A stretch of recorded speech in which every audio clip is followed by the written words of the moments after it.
At midnight, the startup sound burst from my speakers like a slap. I hadn't touched the mouse. My monitor woke on its own. The Roblox logo pulsed once, twice, and then, without me, play clicked. My avatar blinked from the home screen, lifted his square hand, and waved at me through the glass. I froze with a spoonful of cereal halfway to my mouth as the game loaded a map I didn't recognize. IRL_street_V1. 0. The camera didn't spawn inside a game world. It spawned in my apartment, my hallway, my shoes by the door, the ugly coat rack my aunt insisted was vintage. Except it wasn't a webcam feed. It looked like my real hallway had been rebuilt with Roblox textures and perfect fake light. My avatar stood there in a hoodie I didn't remember equipping, feet planted on a tile labeled START in white block letters. He turned to the screen, to me, and with a goofy clap emote said, "Finally, you're late." I tapped the keyboard. No response. I moved the mouse. The cursor drifted like a possessed balloon and clicked a floating tooltip. Autopilot enabled. Trusted connection, strong. The autopilot slider slid itself to max. "Hey," I said to an empty room. "Stop." The light flickered above me.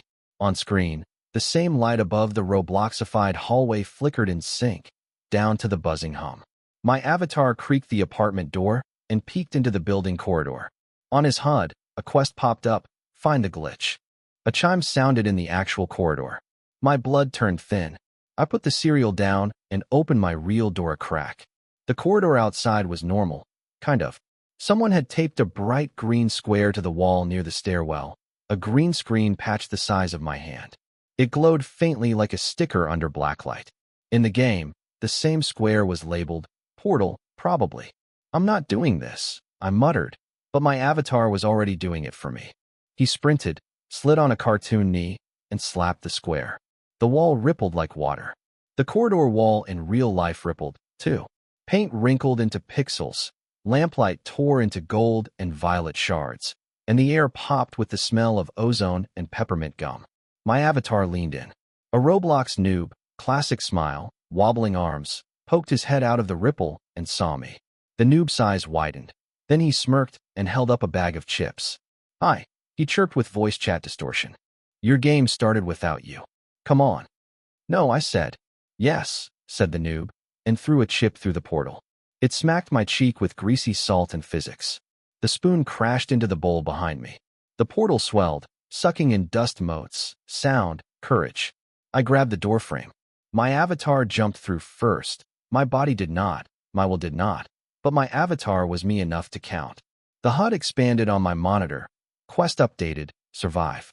I took one step toward the ripple, and the entire building trembled. From the opposite stairwell, a darker shape unfolded, tall and thin and wrong. A sentinel with a face made of black brackets, their edges jagged like glass. It ducked under the ceiling light with a click of impatience. In its hand was my old USB camera, its red LED lit with a mean glow. The sentinel tilted its bracket face toward me, then toward the doorway portal, as if rating us both. 2 square points of red appeared in the brackets where eyes should be. Target acquired. "Close the door," I hissed at nobody. The door shut itself. The latch clicked. The sentinel calmly pressed one long finger through the wood. Pixels spread like frost. On screen, my avatar looked over his shoulder, mimed a shrug, and selected the emote slashy laugh. I wanted to scream, but the noob took my hand, and it was warm, and the chips smelled like barbecue, and the portal tugged. And I fell, not forward but sideways, between my hallway and an elevator lobby built from low-poly tile. My weight slammed into a blue floor label, checkpoint. A confetti burst went off somewhere to my left. The noob landed on his feet with perfect game physics and offered me the chips. "You broke my wall," I gasped. "You broke our fourth wall," the noob chirped, popping a chip into his mouth. "Semantics. We've got an event." "What event?" "The one where the game plays you." I stumbled to my feet. A transparent narrator bar floated above my head. "Welcome, IRL_player_01. Microphone on." I waved at it uselessly, and it moved with my gaze. The elevator doors pinged open to reveal a bright white lobby full of normal people. My neighbors, some kids from down the street, all wearing cheap paper wristbands that said, "Unrated Experience." Closed. They milled around a front desk where an NPC receptionist with smiley pixels kept repeating, "Please enjoy the lobby. The attraction is temporarily unavailable. Please enjoy the lobby. The attraction is temporarily unavailable." I turned to the noob. "Unrated experience. What is?" "Long story. It's supposed to be closed, but someone forgot to sign out." He pointed at my chest. "You. That doesn't even." The bracket-faced Sentinel stepped through my apartment's portal like a shadow passing across a window.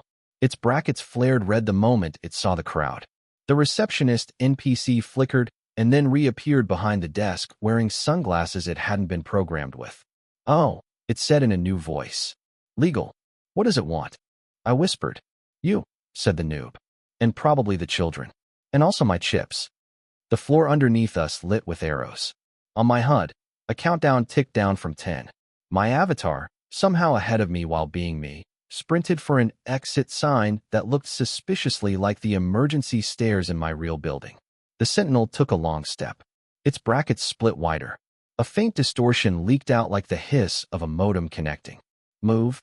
I grabbed the noob and the nearest kid, who was staring open-mouthed at a floating tutorial that read "press space to jump." We ran. People screamed in fun because they believed it was a pop-up haunted house. The NPC receptionist gave us a thumbs up, then short-circuited, coughed out a stream of random emojis, and face-planted onto its desk with a musical block. The stairs were a Roblox obby now, bright-colored rails, gaps that shouldn't be jumpable in reality, but were when you believed in the timing. "This isn't physically," I started. "Shoo." The noob tucked the chip bag under his arm like a football. "You'll break the frame rate," with big words. We left a gap. My actual muscles did it with a panic I'd never felt since gym class. Behind us, the Sentinel placed a single precise foot, and the stairs corrected themselves like a guilty dog smoothing out a scratched carpet, offering it a neat ramp. It didn't jump. It didn't need to. It rewrote. "I think it's getting faster," the kid panted. "A little," the noob said. "It scales to whoever thinks it's fastest. So don't think that." He smiled at me like this was perfectly reasonable.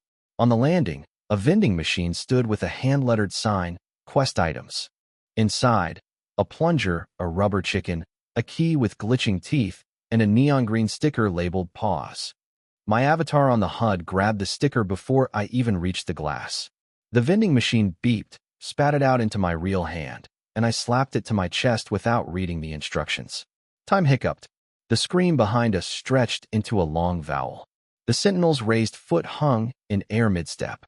Tiny dust particles paused like glitter, and the noob winked at me in the stilled light. "You gotta pause," he said, admiring the sticker. "Nice roll. We probably have." "Oh, 3, 2, 1. Tom snapped back. The sticker burned hot and fell off like a spent firework. We burst through the exit into the morning, which felt wrong because it had been midnight. The city street was both my street and not. Signs labeled in blocky font. Cars with perfect cylinders for wheels. A bus stop replaced by a checkpoint flag that slurped my panic into quiet for a second. My avatar stood in the crosswalk, pointing dramatically at a shimmer above the road. The shimmer had a shape like a doorway. No, like a notification panel. No, like a mirror turned sideways. It hovered, humming with saturated purple. Floating text along its side read, "Next area, school." I turned in a circle. "How is this?" "Don't ask." The noob took my wrist again. "If you narrate too much, you get flagged as a tutorial. Those never survive the patch notes." A bus honked. The driver was a real woman I recognized, the barista who always spelled my name with 2 N's, and she leaned out with a grin. "You coming?" "The bell rings in 3 minutes." "I don't." The doors whooshed open. The bus was full of people and 3 Roblox characters, a bacon-haired kid taking selfies, a zombie politely offering mints, and a builder wearing a hard hat who kept apologizing because his hammer sound effect triggered every time he blinked. Somewhere near the back, a dark corner did not belong to the geometry of the bus and pulsed with bracket-shaped shadows. I tried not to look at it. I failed. We pulled away from a curb that was my curb and also a start tile. The noob flopped into a seat and handed me the chips again with the generous kindness of the perpetually unserious. "You're doing great," he said through crumbs. "This is the easy part. What's the hard part?" "Remembering you're not the only player." I stood in the aisle because sitting felt like admitting this was real. Windows flickered with outside locations like an editing timeline cutting too fast. My street, the park, somewhere with sand, somewhere with lockers. Overlaid on the glass, HUD text scrolled. Community event. IRL crossover. Participation rewards unlock at 100% chaos. Percent complete, 63%. The driver made a sharp left. The dark corner in the back of the bus made a sharper motion as if it were watching the percentage crawl upward like a thermometer in a fundraiser. The bracket-faced Sentinel was not visible, but I could feel it inside the software of the air. We passed a billboard of my own face. My avatar's face mapped onto my real one. Advertising nothing. Try it now. People outside pointed, laughed, took photos. I wanted to melt into my hoodie. The bus doors sighed at the school. The building looked normal except for the part where the bricks had a texture seam and the flag flapped on a persistent loop out of sync with the wind. Children ran in, half real, half low poly, all screaming in the universal language of recess. A teacher tried to keep order, walked through a physics bug, and stepped carefully back with a professional smile like that had never happened. My phone buzzed. A notification I'd never subscribed to. Welcome to IRL_street_V1. 0 school area. Safety not guaranteed. Press A to make a friend. I locked my phone. No. A skinny kid with braces and an anime backpack skidded to a stop in front of me. Hey, you're the guy whose game plays itself, he said, excited like I was a streamer who'd read his comment aloud. Your avatar just went inside. I didn't. He pointed at my HUD. He was right. My avatar was already in the school gym, on the wooden floor, staring up at a banner that read, Assembly, Crossover Code of Conduct. A principal NPC, maybe, probably, tapped a microphone. Students. It intoned in a voice that had never belonged to a human throat. Today, we welcome guests from another layer. Please do not panic. Please do not feed the noobs. Please do not touch the brackets.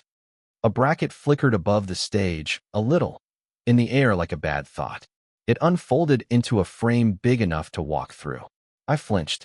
But instead of the Sentinel, a parade of Roblox characters filed out.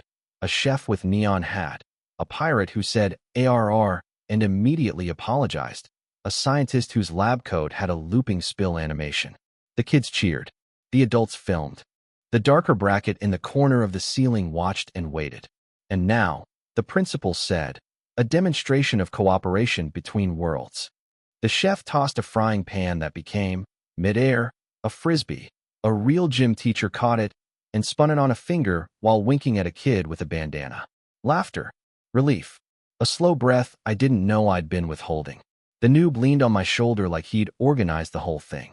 See, he whispered. Fun. The gym lights dimmed. The principal's face glitched, 2 frames out of order, then back. Its smile stretched too wide. And now, it said, voice doubling. We demonstrate moderation.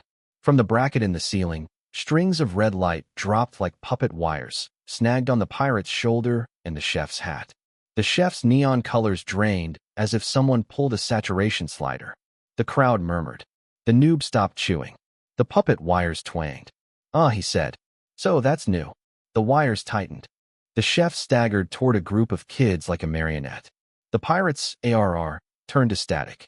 The principal lifted a hand that wasn't a hand and said cheerfully, please remain calm while your experiences are rated.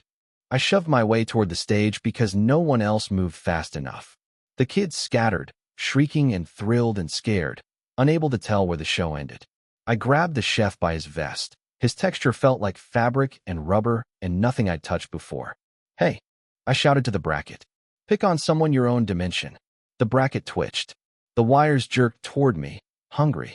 I slapped my chest where the pause sticker had been and found only cooling glue. The vending machine key with glitching teeth clinked in my pocket, heavy and wrong. I jammed it upward into empty air where it hummed like a tuning fork and then caught on something that had no business being there. Everything froze. Not fully, not like before, but like a lag spike that made everyone move in tiny bursts. The principal's smile jittered between frames. The kids' laughter hiccuped. The wires sizzled but didn't fall. Is this helping? I grunted. The noob had somehow acquired a megaphone. Amazing, he amplified. He found a seam. Everyone clapped.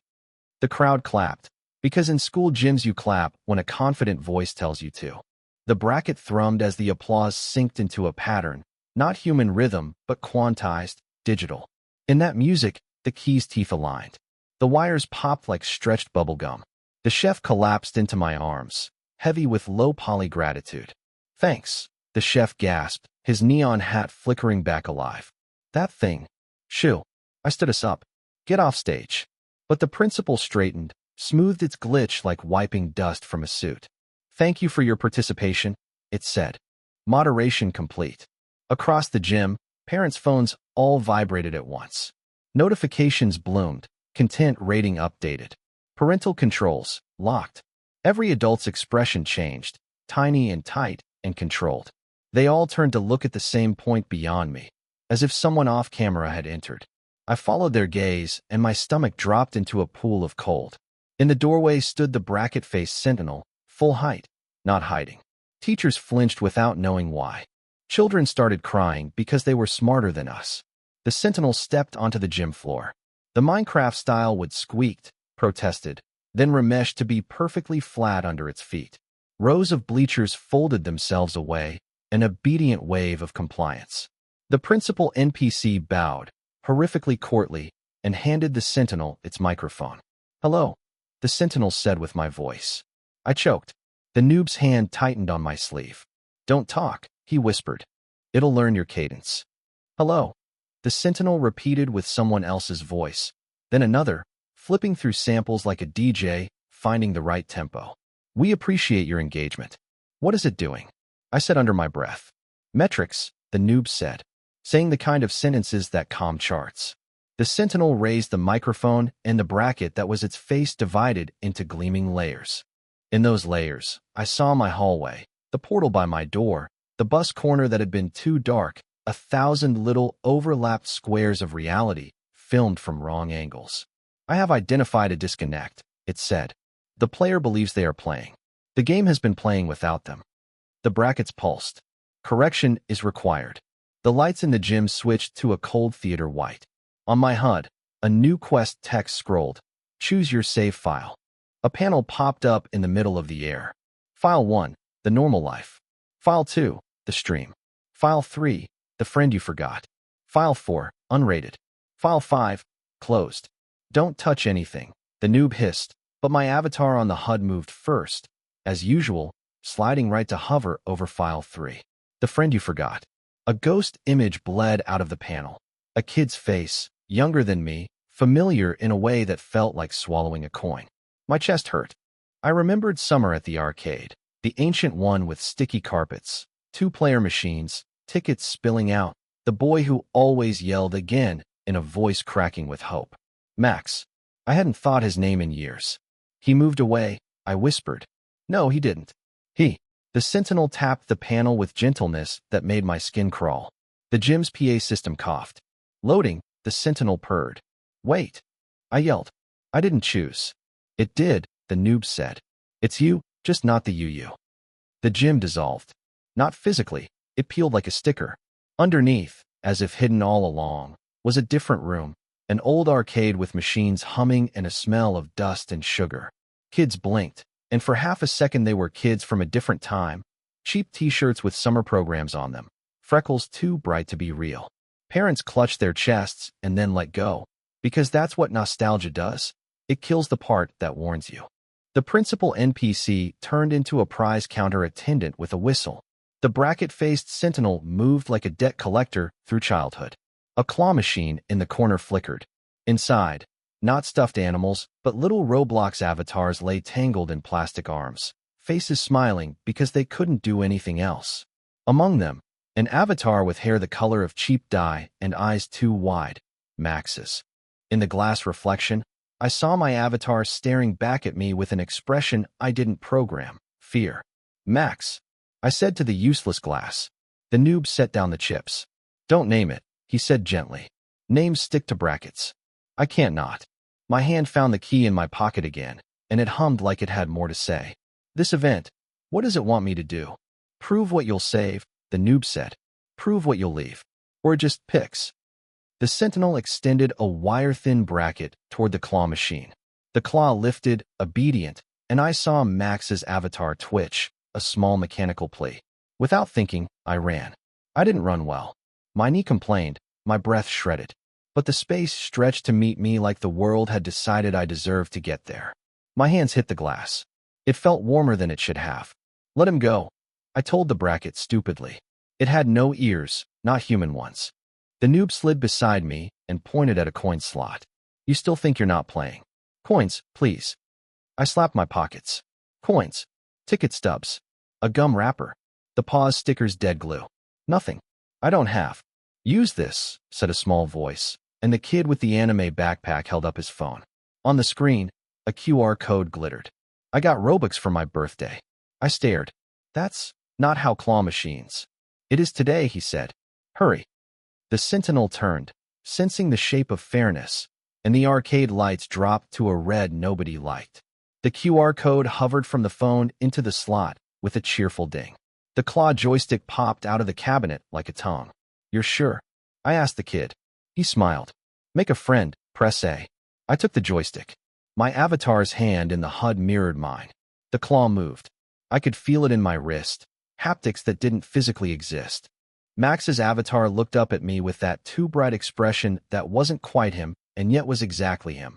Always trusting, always yes. The bracket wire flared. The claw jerked. I corrected. Sweat on my palm made the plastic slick. The arcade attendant NPC leaned over, dead voice kind. You have one attempt, it said. No refunds. Thanks, I said bleakly. I lined the claw, breathed in like my life depended on precision, and pressed the big red button. The claw descended. It touched Max's sleeve. It slipped. I swore, loud and useless. The noob inhaled like maybe gasping had physics. The Sentinel's brackets widened. In eternal time you can think every thought. I thought of that summer, of losing contact, of every time I'd let the game call me instead of calling him. I thought of how the HUD kept moving before me. I thought of being played. Then I let go. Not of the joystick. Of the idea that I could be perfect. I rolled the joystick not toward Max, but toward the ugly rubber chicken wedged above him. The claw bumped the chicken. The chicken wobbled. The chicken fell on Max's face and pinned him perfectly in the center. The claw closed. It lifted Max and chicken together, a ridiculous diorama of stupidity and grace. We cheered. The kids cheered.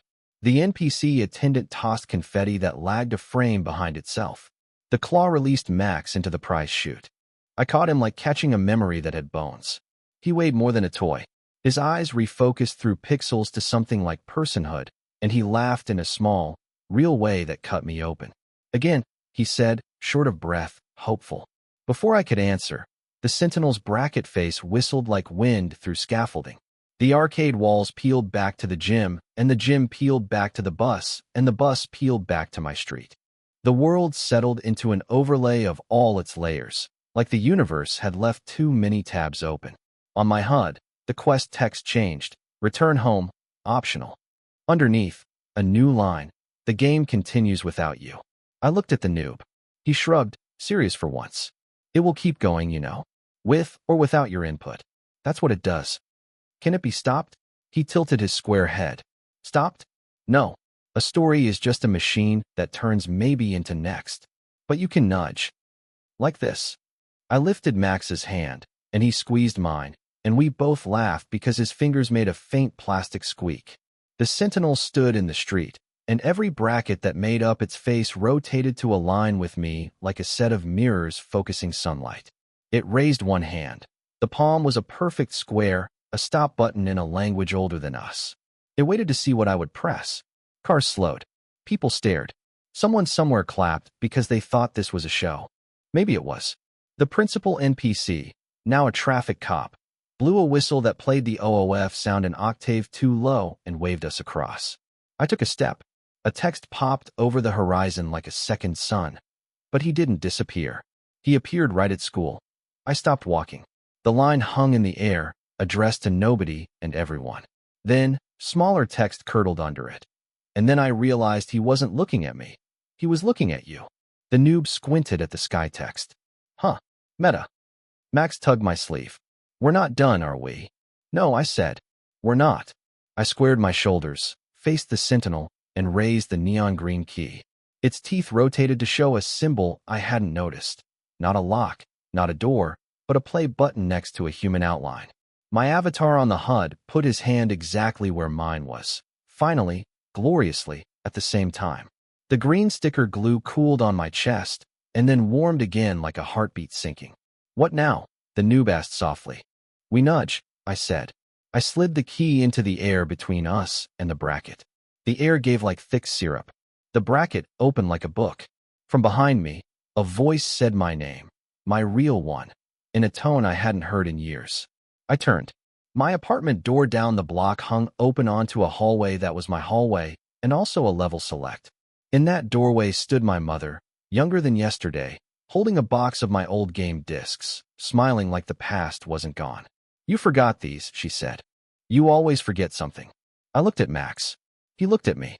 The noob offered me the chips, solemnly, as if offering a medal. I took a chip. I stepped forward. The Sentinel's bracket face expanded to swallow the sun. The world bent in a way I won't be able to describe to anyone who wasn't inside it. And as the edges folded, as the key hummed, as my HUD synced with my hands, a new line of text wrote itself in the space just above the horizon. "You may continue." I smiled because I knew the trick. We were already continuing. The game had begun without me, but it would not go on without us. The bracket paused, as if realizing it had missed a word in a sentence it thought it had memorized. Somewhere far away, a vending machine refilled itself with rubber chickens. The Sentinel leaned in, inside its brackets. Just for an instant, I saw a reflection that was not mine, not the noob's, not Max's, not any of ours. It looked past me, through me, at you, and the world clicked to the next frame.